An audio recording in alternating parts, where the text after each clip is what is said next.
우리를 사랑하시니 감사합니다. 아버지, 우리가 당신을 사랑합니다. 오늘 이 밤 성령으로 우리 안에 나타나시는 아버지를 보고 싶습니다. 사랑하는 예수님, 당신이 어찌 그렇게 좋은지요. 사랑하는 예수님, 우리가 당신을 사랑합니다. 당신이 사랑하여서 피 흘리시고 십자가에 구원하신 당신의 사람들입니다. 이 밤에 우리에게 성령으로 임하셔서 나타나시옵소서. 한 분 한 분을 만나 주시옵소서. 당신의 사람들입니다. 만나 주시옵소서. 성령 하나님, 당신은 우리를 돌보기 위해 오신 보혜사십니다. 당신의 이름이 어찌 그렇게 아름답습니까? 오늘 이 밤 한 사람 한 사람 마음속에서 당신이 아버지의 사랑으로 나타나시옵소서. 예수 그리스도의 부활의 권능으로 나타나시옵소서. 치유자로 나타나시옵소서. 회복자로 나타나시옵소서. 그래서 이 시간이 너무나 즐겁고 말할 수 없는 행복감 속으로 들어가게 하여 주시옵소서. 당신을 사랑합니다. 갈망합니다. 환영합니다. 예수 그리스도 이름으로 기도하였습니다. 아멘. 고린도전서 12장 4절에서 11절까지 같이 한번 읽어보겠습니다. 12장 4절에서 11절까지. 자리가 없는 분은 앞으로 오세요. 여기 좀 비었는데. 시작.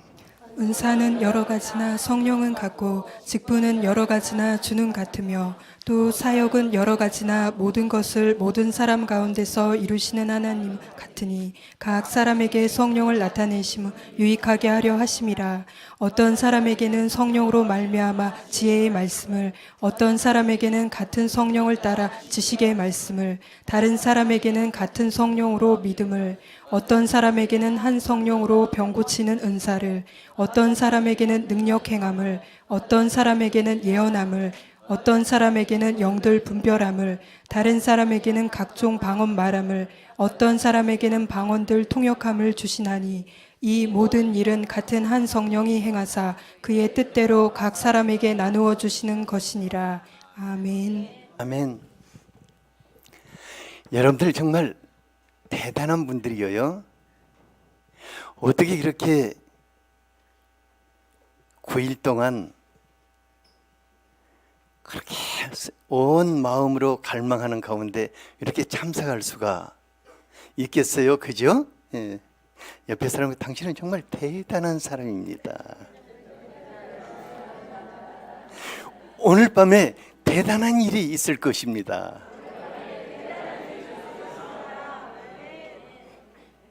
그런데요, 저도 한 가지 좀 섭섭한 게 있어요. 여러분들이 저를 한번 좀 격려해 줘야겠지 않겠어요? 세상에. 그렇게 하지 말고 힘내라 힘내 이렇게 해야지. 다시 한번 해보세요. 그냥 뭐 거기다 뭐 목사님 늘 필요도 없어요. 야 힘내라 힘내 막 그래 버리면 되지 뭐.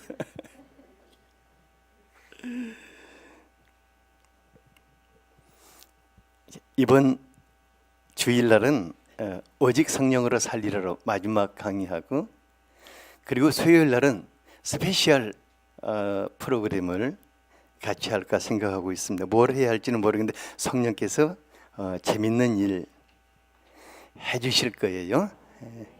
오늘 보니까 저 어디 우리 문명희 집사님 왔던데 어디 있나? 한번 일어나봐. 뻘떡. 아예 어제 얼굴이 안 보이는 거야. 그래서 내가 이게 남편한테 또 핍박받고 있구나 하고는 어찌나 염려하든지 얻어맞지는 않았지. 그 쫓겨나려고 남편이. 그리고 입구에 보면은 그 감사 제목 용지가 비치되었는데 그 동안에 여러분들이 임했던 그 성령의 은혜를 정리해서 이렇게 저에게 주면은 이렇게 뭐 주일날 내도 되고 아니면 소요일날 넘어나서 내도 되고 정리해서 주면은 그걸 보고 제가 하나님께 감사하고 여러분들을 위해서 중보기도 하기 위해서 거기다 내놓은 것입니다. 가시면서 가가지고 한번 생각해보고 한번 정리해보면 왜 그렇게 하라니 정리하는 가운데 다시 내게 임재하시고 그리고 이제 그것을 여러분들이 이제 그 열린 모임이나 목장이나 그런 데서 같이 나누기를 바랍니다. 나누면서 아주 큰 은혜가 임하게 될 거예요. 어제 성령님이 우리 안에 예수 그리스도의 인격과 사역적인 면을 담게 하기 위해서 우리에게 성령의 열매와 또 무엇으로 나타나신다고 그랬죠? 성령의 은사. 그러니까 예수 그리스도는 그리스도의 인격과 그분이 행하신 사역의 측면이 있습니다. 그래서 우리로 하여금 성령께서 그리스도를 담게 하기 위해서 성령의 열매를 맺히시면서 한편으로는 성령의 은사를 나타내시는 것입니다. 성령의 열매를 바울은 9가지로 소개해 주던데 지혜의 말씀, 그 다음에 지식의 말씀, 또 왔다 갔다 하는데 믿음과 병 고치는 은사와 능력을 행하는 것과 애언과 영분별과 방언과 방언 통역. 그래서 어제는 지혜의 말씀과 지식의 말씀과 애언과 방언과 통역의 그 부분을 같이 한번 나눠봤죠. 조금 맛봤죠. 그냥 김밥 하나 맛보듯이 이렇게 조금 맛봤는데 방언의 은사는 이제 은사 중에서 이제 아클리스건이에요. 그래가지고 그런데 한 가지 우리가 알아야 하는 것은 방언은 구원과 상관이 없다. 다 같이 방언은 무엇과 상관이 없다? 구원과 상관이 없다. 그러니까 방언을 못해도 성령님이 그와 더불어서 여러 가지 은사들을 나타내는 것을 보고 있습니다. 그러니까 막 구약의 요셉은 방언을 못했는데 하나님이 그에게 지혜의 말씀으로 나타나셨고 다니엘은 지식의 말씀으로 나타나셨어요. 그리고 저 같은 경우는 방언 못했었는데 애언과 믿음의 능력으로 나타났었고 어저께 이제 저녁에 여기 왔던 심현숙 사모님은 전혀 방언을 못하는데 그분은 신기할 정도로 손만 얹으면 치유가 돼요. 이런 사역도 나타납니다. 그래서 그런데 또 참 재밌는 것은 방언을 시끄럽게 하는 사람보다도 못하는 사람이 섬기는 일은 잘한다. 뭔 잘한다? 섬기는 일은 얼마나 잘하는지 몰라요. 하지만 사역 현장에서는 방언이 범사에 유익할 수 있습니다. 그러니까 방언은 하는 분들은 어젯밤에 이제 저쪽 뒤에서 방언이 이렇게 터지는 것을 제가 쭉 봤거든요. 근데 이제 다 이게 터져서 어느 수준이냐면은 아기가 처음에 말하듯이 엄마 이렇게 하는 이런 식으로 그냥 하더라고요. 그렇구나. 그런데 이제 그 방언을 엄마 하다가 보면은 그냥 아빠도 하고 막 그러거든요. 엄마 하다 보면 저쪽도 나오고 막 그렇게 나와요. 그래서 방언은 자주 하라.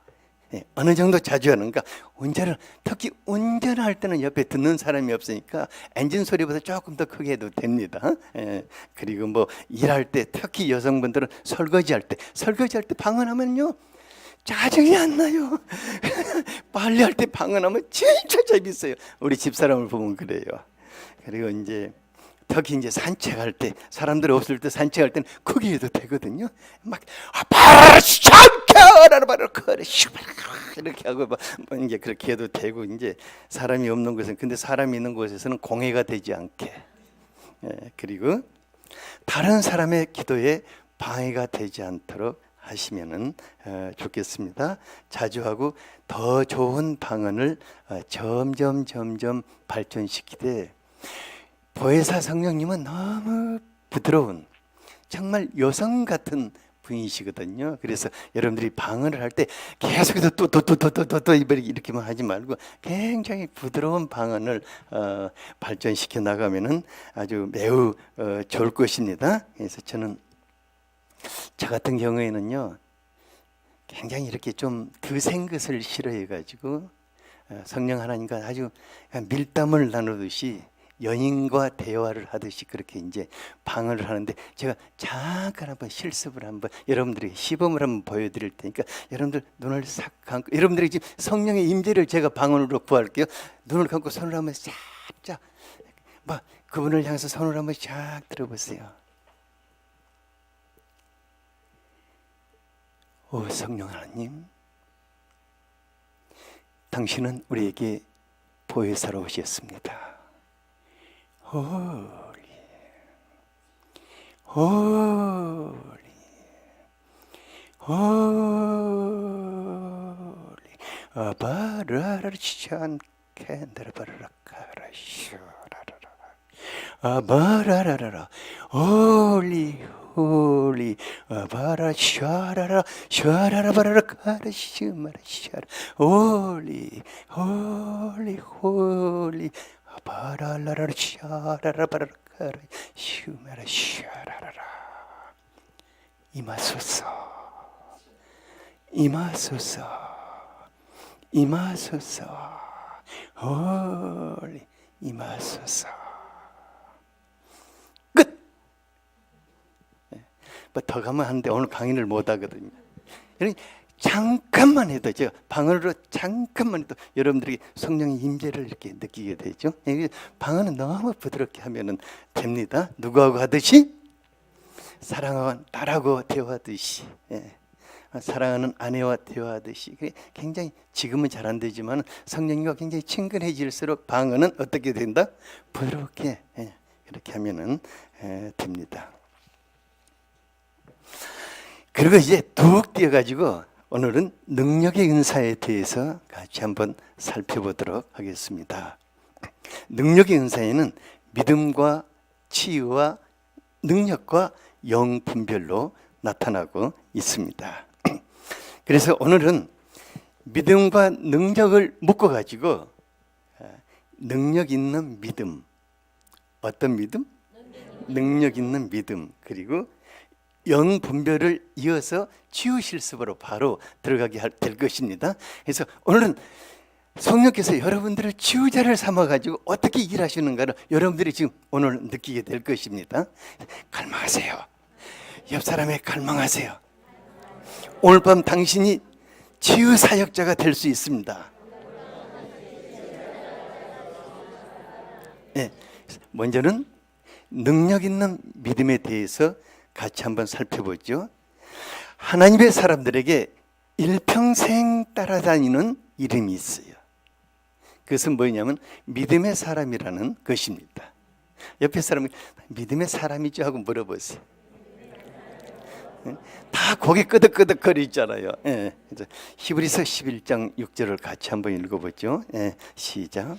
믿음이 없이는 하나님을 기쁘시게 하지 못하나니 하나님께 나아가는 자는 반드시 그가 계신 것과 또한 그가 자기를 찾는 자들에게 상 주시는 이심을 믿어야 할지니라.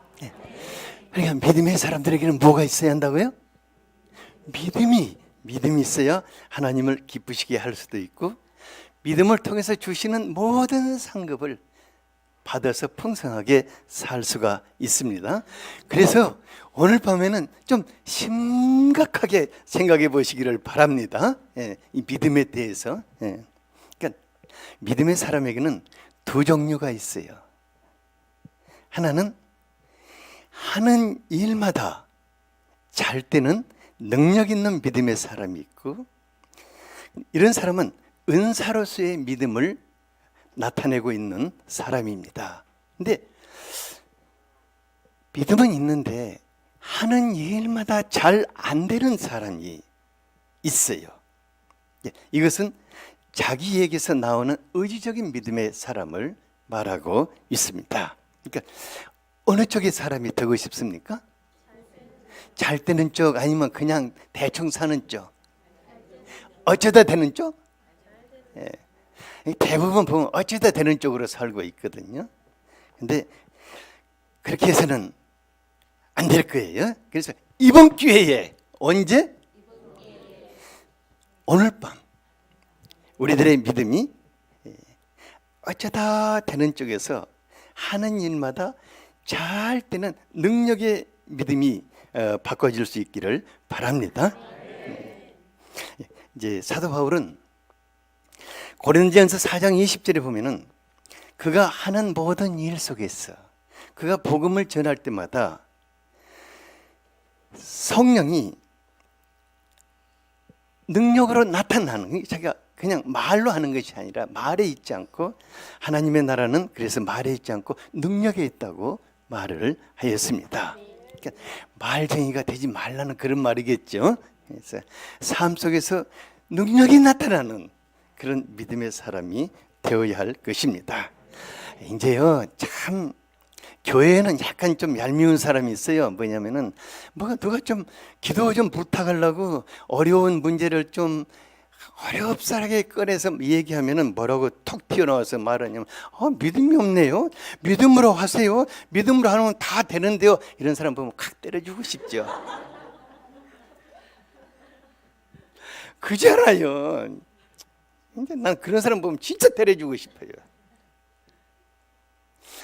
그래서 이런 말 듣고 사니 차라리 은사적인 능력의 믿음을 소유할 수 있게 되기를 바랍니다. 옆 사람에게 우리가 언제까지 그런 말 듣고 살겠어요 하고 한번 해보세요. 그냥 때려주고 싶은 사람만 많으면 안 되잖아요.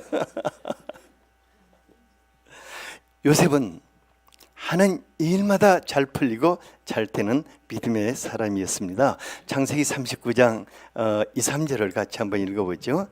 시작. 여호와께서 요셉과 함께 하심으로 그가 형통한 자가 되어 그의 주인 애굽 사람의 집에 있으니 그의 주인이 여호와께서 그와 함께 하심을 보며 또 여호와께서 그의 범사에 형통하게 하심을 보았더라.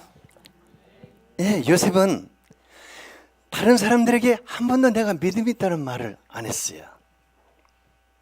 그러니까 그의 믿음은 주관적인 믿음이 아니라 다른 사람들이 보면서 요셉은 믿음의 사람이다 이렇게 인정해주는 아주 객관적인 증거를 나타내는 믿음이었어요. 그러니까 요셉이 하는 일마다 형통하게 풀렸는데 그 형통하게 풀리는 이유가 뭐라고 그랬습니까? 그가 하나님이 그의 하는 일 속에 같이 개입하셔서 그것을 잘 풀어나가게 하셨다고 하였습니다. 그러니까 요셉이 하는 일마다 하나님이 그 속에 같이 하셨어.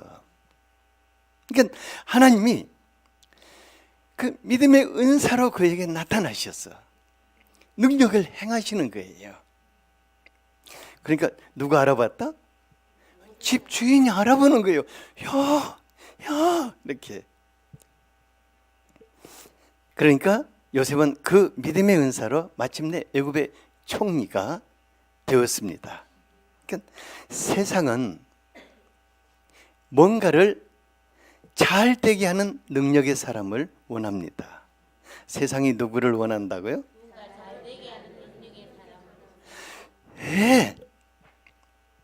여러분들을 100만 원을 준다고 합시다. 100만 원 너무 적다. 한 1000만 원씩 준다고 합시다. 그럼 여러분들을 통해서 한 달에 얼마가 나와야겠어요? 최소는 1억은 나와야 합니다.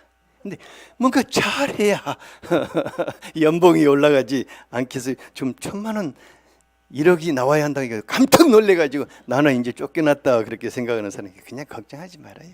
제가 그냥 봐드릴게요. 예.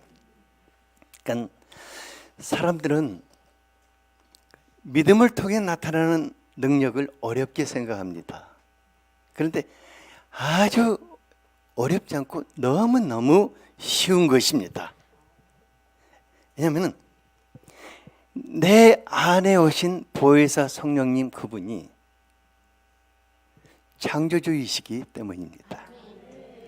그분이 전능자이시기 때문입니다. 그분이 내가 하는 모든 일 속에 같이 하기를 원하시는 돌봄이기 때문입니다. 그러니까 그분이 내 삶 속에 나타나면은 그렇게 되는 거예요. 이건 제 말, 이건 내 삶이었습니다. 이게 그냥 가볍게 얘기해 주는 거예요. 다윗이란 분은 전쟁에 승리를 하는 믿음의 사람이었습니다. 사무엘하 8장 6절에 보면은 그가 다윗이 어디로 가든지 여호와께서 이기게 하였다고 하였습니다. 그가 어디로 가서 전쟁을 하든 하나님이 다 이기게 하셨다고 했어요. 그러니까 다윗은 전쟁터에서 하나님께서 자신에게 믿음의 은사로 나타나서 가는 곳마다 승리하게 하는 것을 체험하고 있었습니다. 그래서 그는 이것을 통해서 왕이 되었다. 다윗의 믿음이 어떤가 한번 특징적으로 우리 한번 살펴보죠. 사무엘상 17장 45절 시작. 다윗이 블레셋 사람에게 이르되 너는 칼과 창과 단창으로 내게 나아오거니와 나는 만군의 여호와의 이름 곧 내가 모욕하는 이스라엘 군대의 하나님의 이름으로 내게 나아가노라. 대부분의 사람들이요, 내가 믿음으로 살리라고 어떤 문제가 생기면은 그냥 기도하고 주여 나에게 믿음 주소서 하고 실제적인 상황 속으로 딱 들어갈 때는 무엇을 찾냐면은 칼과 창과 단창을 찾거든요. 거기다 하나 더 방패까지 찾지요.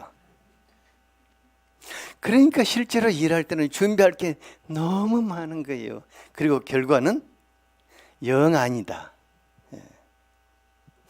다윗은 사울왕이 주는 갑옷과 무기가 있었지만 다 그 거절했어요. 거절하고 그냥 의지할 것이 없이 그냥 호주머니에 담고 다녔던 그 물매 그냥 하나 호주머니에다 담고 갔어요. 하지만 그는 그와 함께 하신 하나님으로 무장을 하였습니다.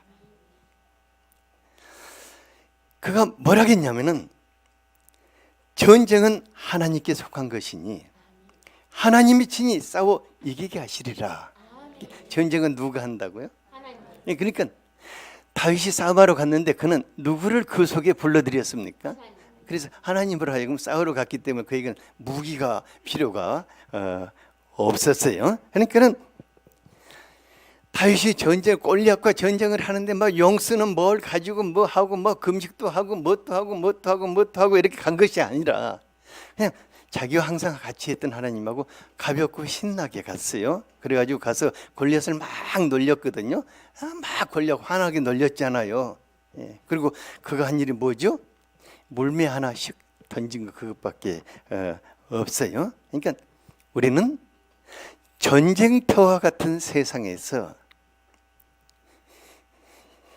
믿음의 은사가 내 속을 통해서 나타날 때 신나게 살 수 있다. 즐겁게 살 수 있다.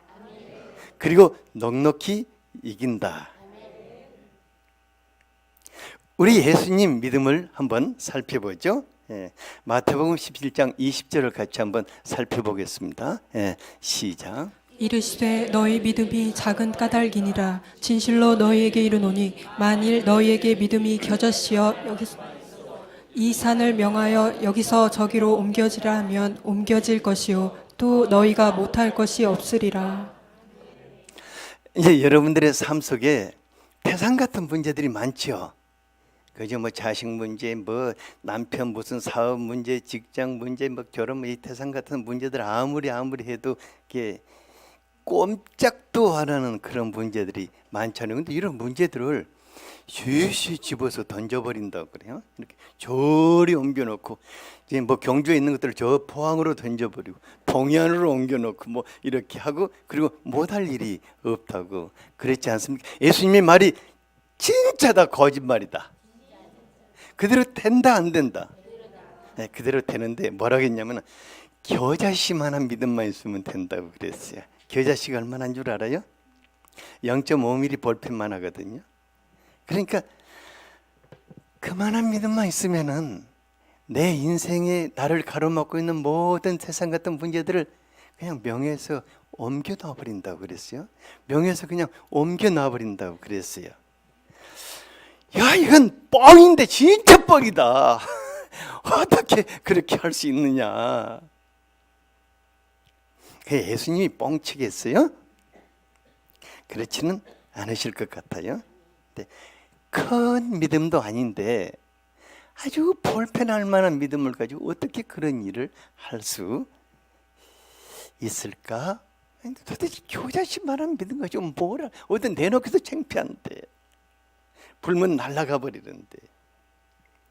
그런데 어떻게 큰 일을 할 수 있냐면은 내가 주님을 부르는 한마디만 할 수도 그런 일을 할 수 있어요. 여러분들 오늘 저녁에 가서 한번 실습해 보세요. 진짜 오늘 저녁에 가서 한번 실습해 보시기 바랍니다. 왜냐면 내가 여러분들을 날려버리면 여기 안 되잖아요. 그러니까 오늘 저녁에 집에 가서 한번 실습을 해 보세요. 뭐냐면은 지금 성령 하나님이 누구와 같이 계십니까? 여러분들 어디에 계십니까? 여러분들 안에. 그분이 무엇을 하기 위해서 오셨습니까? 여러분들을 도와주기 위해서 오셨거든요. 한마디, 성령님 이걸 옮겨주시겠습니까? 아니면은 성령님 제가요 한마디 할 테니까 그대로 행하시겠어요? 내가 그리스도의 이름으로 명하노니 엄청난 이 태산이 옮겨져라. 그냥 큰 소리 치지 마세요. 옆집에서 또 난리 치니까 조용히 해도 옮겨지는 것을 볼 것입니다. 언제? 여러분들이 자고 일어나면. 저는 이거 수없이 이런 일들을 많이 보고 있거든요. 그래서 세상에서 예수님이 뭐라고 하셨어요? 너희가 못할 것이 없으리라. 너희가 못할 것이 없으리라. 옆 사람에게 성령님과 함께하면 당신이 못할 일이 없을 것입니다.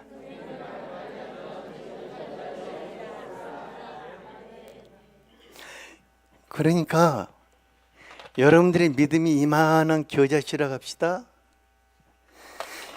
이것을 성령께서 확 덮으시면 태산을 옮기실 수 있는 것입니다. 그렇게 되는 것입니다. 그렇게 되는 것입니다. 진짜 아멘이지? 합창해 보세요. 아멘을. 네, 그렇게 아멘만 해도 되는 일들이 굉장히 많아요. 그래서 오늘 밤 우리가 다른 거 많이 하지 마세요. 다른 것은 진짜 필요 없어요. 뭐 큰 문제 놓고 우리 사람들한테 그 막 울고 불고 막 금식하고 뭐 난리 치다 보면 힘 빠져가지고 대상 못 옮겨. 그냥 조용하게 성령 하나님, 당신은 나의 보혜사입니다. 당신이 나를 돌보기 위해서 오셨습니다. 그리고 이것을 옮기고 싶습니다. 이것을 옮겨주시겠습니까? 조용히 대화를 해도 그분이 하십니다. 그러니까 아마 큰 소리 안 쳐도 대단한 것들을 여러분들이 체험하게 될 것입니다. 그래서 바울이 전도 현장에 그 사역 현장에서 성령이 능력으로 나타나시기를 그냥 기다려야 했어요. 그러면 놀라운 일들이 일어나는 것을 보고 있습니다. 그래서 제가 오늘 여러분들에게도요, 이 엄청난 일을 지금 얘기하면서도 소리 안 지르잖아요. 예? 여러분들이 조용하게 그런 일들을 해나갈 수 있기를 바랍니다. 예. 보혜사 성령님으로 더불어 사는 사람들은 하는 일마다 잘 때는 능력 있는 믿음의 사람들로 살게 되는 것입니다. 왜냐하면 그분이 나를 도우시러 오셨다는 그 하나, 성령 하나님을 내가 신뢰하는 그 하나로만도 그분은 움직이십니다.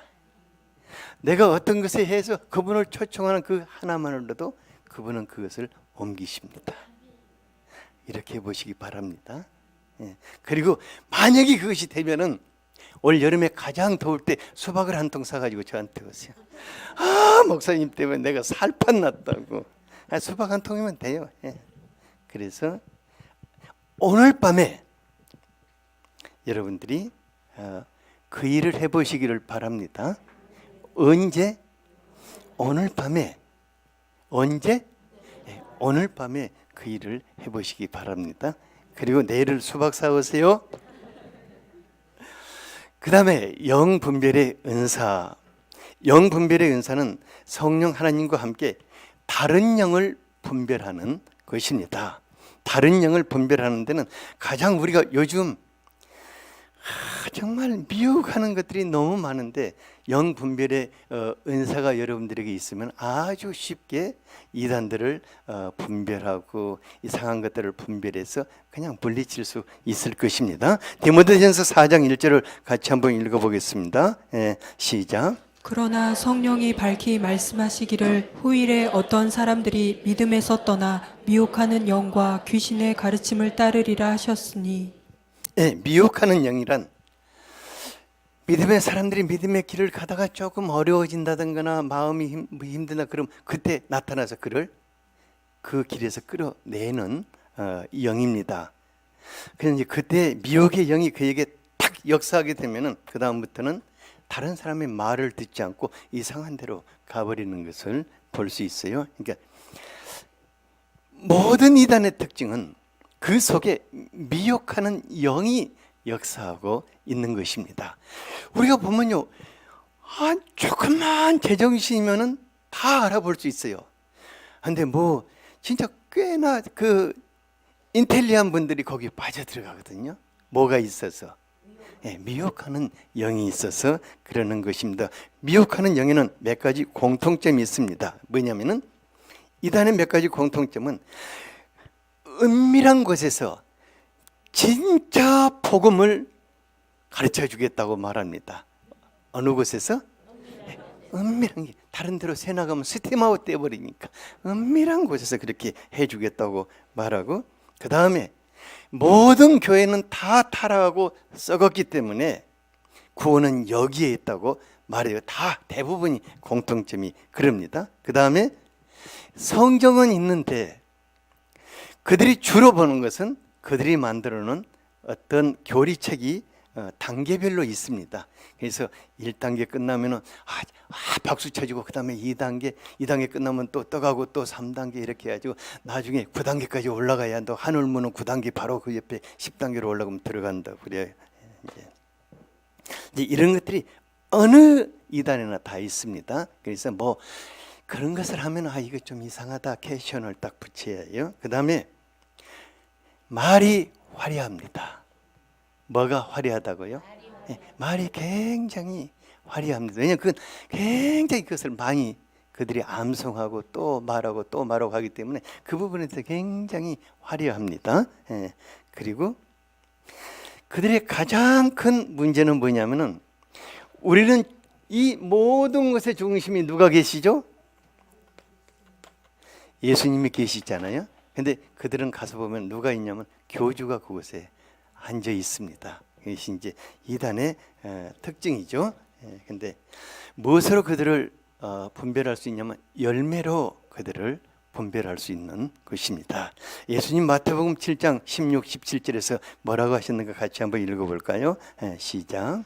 그들의 열매로 그들을 알지니 가시나무에서 포도를 또는 엉겅퀴에서 무화과를 따겠느냐. 이와 같이 좋은 나무마다 아름다운 열매를 맺고 못된 나무가 나쁜 열매를 맺나니. 이단에서 그 아름다운 포도가 열릴 수 있다 없다? 엉겅퀴 같은 곳에서 맛있는 무화과가 열릴 수 있다 없다? 없어요. 좋은 나무에서 아름다운 열매가 맺고 나쁜 마음에서는 나쁜 열매가 맺게 되는데, 이제 구원파 뭐 권신찬이나 유병헌이 같은 사람은 세모 그룹이나 세월호 사건이 바로 그 열매입니다. 뭐 전도관의 박태선 씨, 그분은 노동을 착취해가지고 신앙촌 사업장을 경영했어요. 그게 그들의 열매예요. 그러니까 성도들은 어때요?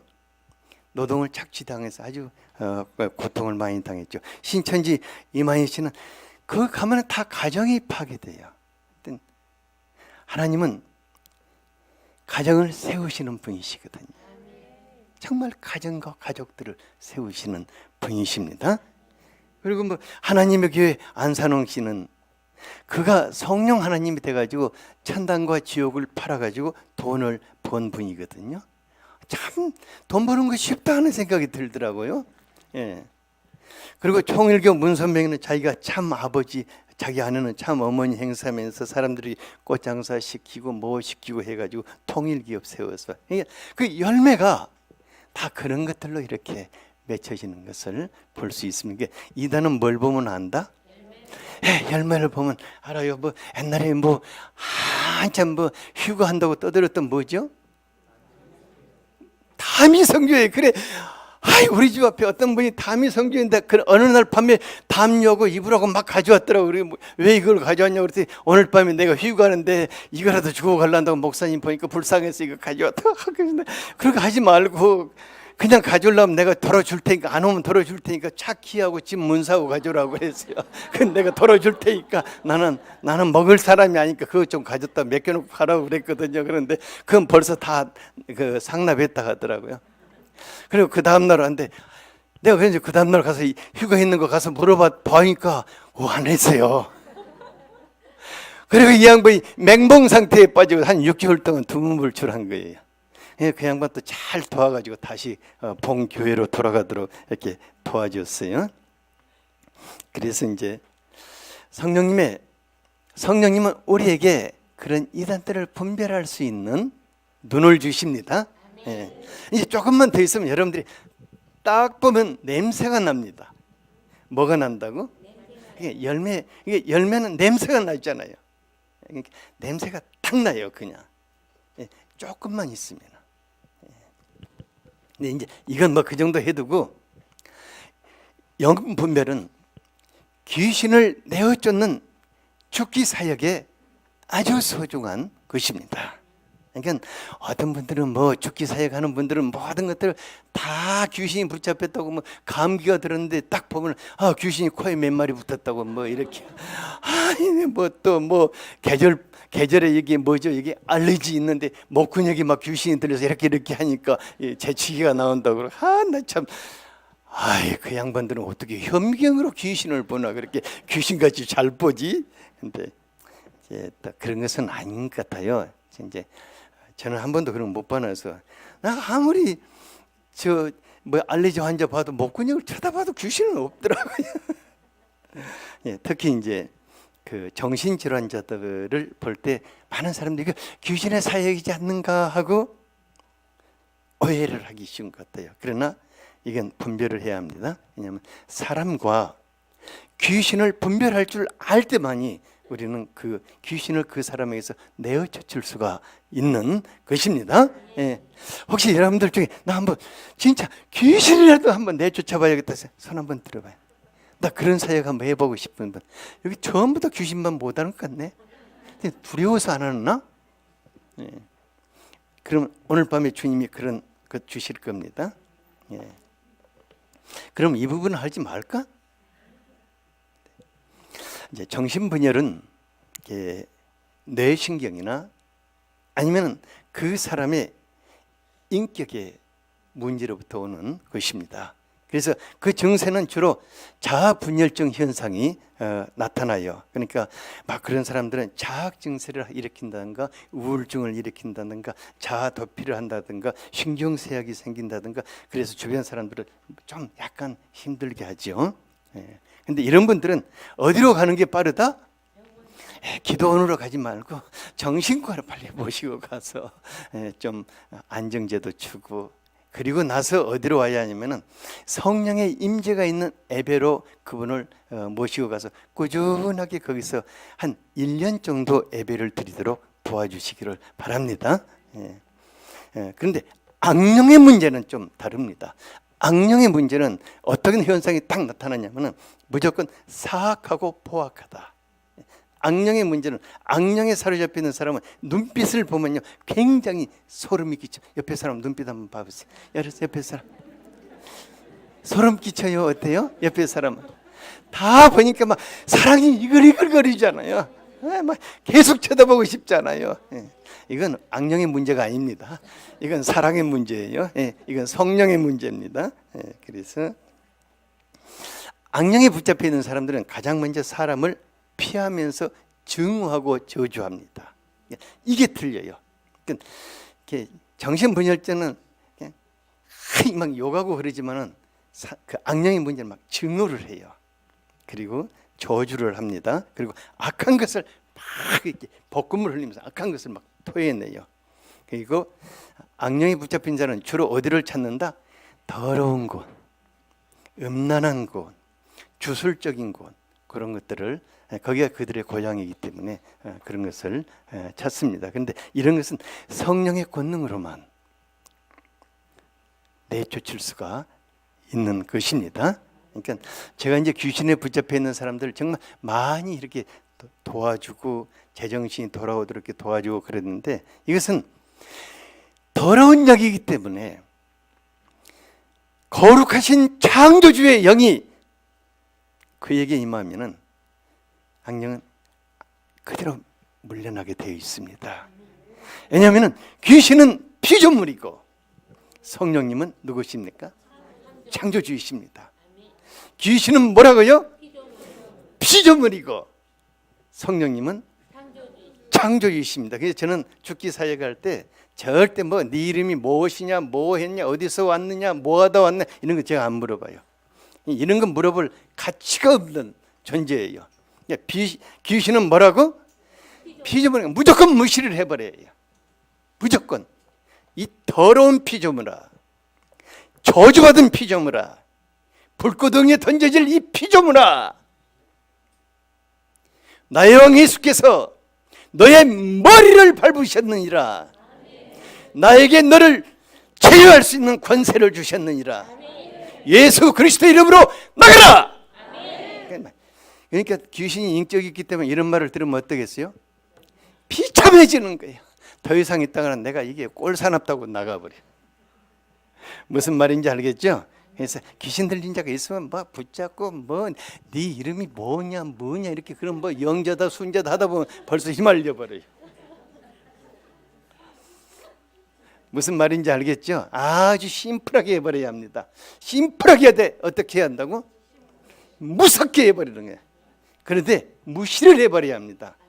귀신의 존재는 두려워하면은 귀신이 나를 딱 파악을 해요. 제가 개 싸움을 정말 많이 했거든요. 개는 내가 100번 싸우면 100번 이겨요. 왜냐면 나는요 개 주인으로 행세하거든요. 그럼 쉿 한마디면 딱 끝나버려요. 그냥 말 안 들으면 그 다음에는 뭐가 가죠? 짝대기가 가는 거예요. 저는 악한 영을 막 그 정도로 생각하고 제가 확 밟아버려요. 그냥. 제가 죽기 사역할 때 여러분들이 옆에 있으면은 목사님 왜 저렇게 욕을 하고 막 저렇게 어떻게 저렇게 확 저렇게 바뀌냐. 근데 귀신이니까 그렇게 여러분들한테는 제가 그럴 수가 없어요. 그렇게 하면 제가 목회 못하지요. 이제 그건 그대로 하고 뭐 여러분들 중에 귀신 쫓아내는 사람 많지 않을 것 같아요. 아직은. 그러면 오늘 저녁은 이제 치유 사역을 여러분들이 해보는 그런 밤이 되도록 하겠습니다. 마태복음 10장 1절 같이 한번 읽어보죠. 시작. 예수께서 그의 12제자를 부르사 더러운 귀신을 쫓아내며 모든 병과 모든 약한 것을 고치는 권능을 주시니라. 예수님이 그 제자들에게 더러운 귀신을 쫓아내고 모든 병과 모든 약한 것을 고치는 권능을 주셨다고 했습니다. 근데 그게 오순절 전에는 잠깐 나타났다가 안 나타났어요.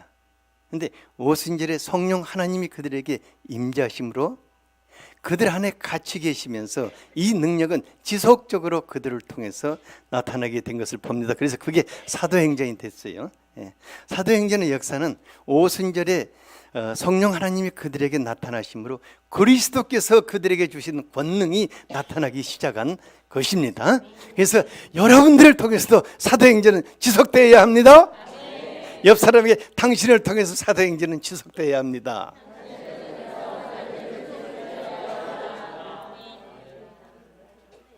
어떻게 그런 일이 있었는가? 제가 이거 좀 벗을게요. 너무 더워가지고.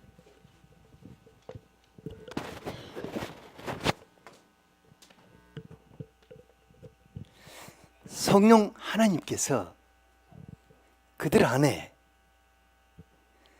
치유자로 같이 계셨기 때문입니다.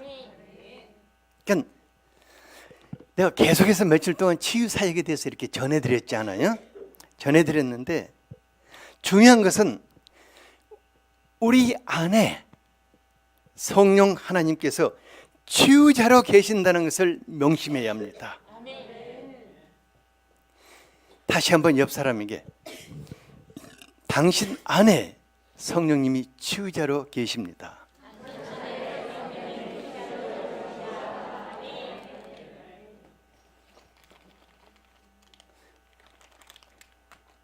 제가 이 강의하다가 이렇게 뭐 할 수 있는 거예요.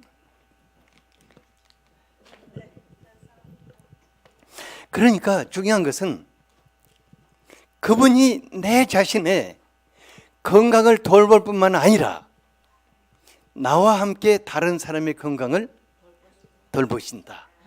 이게 중요합니다. 그러니까 그분이 나의 건강을 돌보실 뿐만 아니라 나와 함께 다른 사람의 건강을 돌본다. 우리 선미 집사님 이제 의사거든요. 그러니까 이 사람이 의사기 때문에 다른 사람의 건강을 돌보면 누구를 데리고 하죠? 간호사를 반드시 데리고 갔잖아요. 예.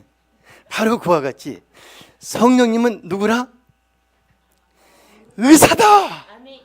이렇게 센스가 없냐? 성령님이 누구다? 어떤 의사다? 예. 명의다. 최고의 의사다. 못 고칠 병이 없는 의사다. 그 양반이 터치하시면 낫는다. 나는 약간 무능하지만 그 옆에 서 있는 누구다? 네, 간호사다. 그게 바로 그게 파트너입니다. 네, 치유 사역의 파트너.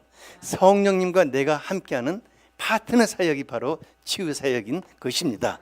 예, 옆 사람의 치유 사역은 파트너 사역입니다. 성령님은 치유자고 당신은 간호사입니다.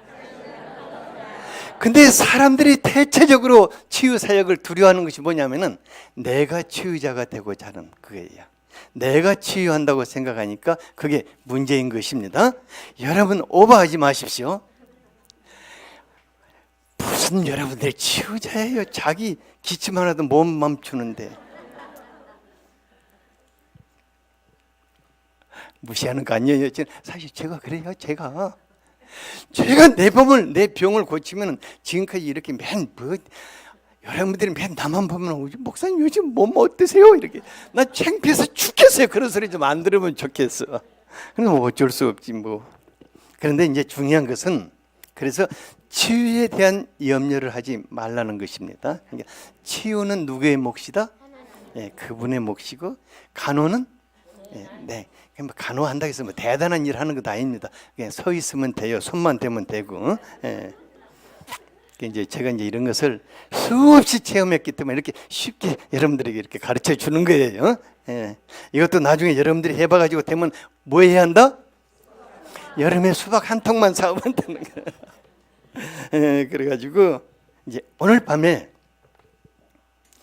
성령 하나님이 치유자로 여러분들과 같이 나타나시는 것을 여러분들이 보아야 합니다. 무슨 말인지 알겠지요? 그래서 우리가 이제 애들에게 엄마 손은 무슨 손? 약손. 그런데 여러분들은 무슨 손? 치유의 손이 되어야 합니다. 여러분들 손 한번 보세요. 이게 손 한번, 이게 대단한 손이에요. 이게 여러분들 손에게 그 지금 말해주세요. 너 정말 대단한 손이다. 너는 치유의 손이다. 성령께서 네 손을 사용하신다.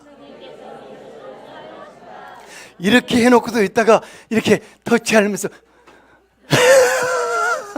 이렇게, 아니 제가 처음에 그랬거든요. 제가 치유하는데 이게 손 띄는데 안 났으면 어떠나, 이게 손이 떨려가지고 손 대는 데까지 한 일주일 걸렸어요. 근데 그런 것은 상관없어요. 나는 대는 것이에요. 그냥 났든 안 났든 누구의 몫이다? 그분이 하시는 거예요. 그러니까 대는 것까지는 내가 해야 해요. 그래서 이제 오늘 여러분들이 치유할 때 제가 몇 가지를 가르쳐 드리고, 오늘 치유가 필요한 분은 저쪽 뒤로 가셔서 어제같이 여러분들 중에서 이제 치유해 주실 분들, 사역자들이 같이 붙어서 좀 해주시고, 그렇지 않는 분들은 여기서 두 분씩 이렇게 짝을 지어서 앉아서 같이 치유 사역을 해보도록 하겠습니다. 근데 실습 시간이라 해서 그냥 뭐 그럼 잠깐 발라주고 가라는 것은 아니에요. 실습 시간에 주님이 나타나십니다. 나타나십니다. 이게 중요한 거예요. 그래서 이제 저쪽에 가서 치유 나는 그래도 받아야겠다고 조리 가고, 그렇지 않으면 여기 딱 앉아서 이제 같이 하는 거예요. 그래서 이제 어떻게 해야 하냐면은, 정말 치유 사역을 할 때는 고요한 중에 성령님이 나타나야 합니다. 그래서 아주 조용하게 성령의 임재를 초청하시기 바랍니다. 그래서 성령의 임재를, 성령 하나님, 당신이 치유자이십니다. 당신이 내 안에 같이 계십니다. 지금 이곳에 당신이 치유자로 나타나십시오. 내가 손을 얹을 때 치유의 권능으로 그 부분을 감사하십시오. 조용하게 그분을 초청하는 거예요. 여러분들이 또 방언을 하고 싶으면 방언을 해도 좋습니다. 방언을 할 때 시끄럽게 하면 치유받는 사람이 놀래가지고 또 짜증날 속에서 아주 조용하게, 아주 조용. 치유 방언은 시끄럽게 하지 마세요. 근데 귀신을 쫓아낼 때는 병력같이 해야 합니다. 병력같이 귀신을 슉해내버려, 가래 셔버려, 짜이.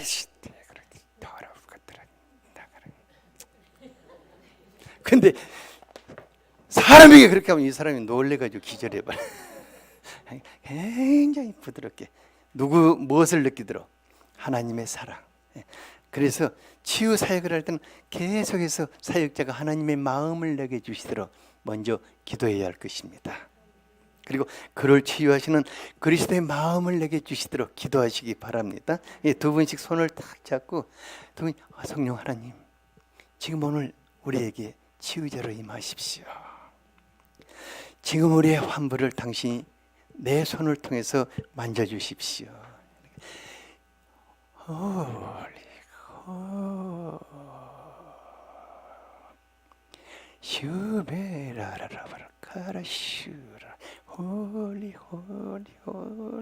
그때 성령께서 여러분들의 마음속에 감동을 주실 것입니다. 그리고 여러분들이 조용하게 손을 얹어서 그리스도의 이름으로 선포하시기 바랍니다. 예수 그리스도께서 당신을 지금 낫게 하십니다. 예수 그리스도의 이름으로 명합니다. 예수 그리스도의 이름으로 허리의 통증이 사라질지어다. 그리고 성령 하나님 지금 그대로 행하십시오. 그대로 행하시도록 여러분들이 그렇게 하시기를 바랍니다. 그러니까 치유 사역이란 떠드는 사역이 아니라 진짜 조용하게 참 하나님의 사랑을 느끼면서 하나님 성령의 감동 속에서 행하는 것입니다. 그래서 오늘 이 시간, 지금 여러분들과 함께 지금 이 시간에 같이 성령 하나님이 지금 이곳에 치유자로 임하시고 치유의 능력으로 나타나실 수 있도록 조용하게 성령님을 한번 초청해 보죠. 아주 부드럽고 조용하게.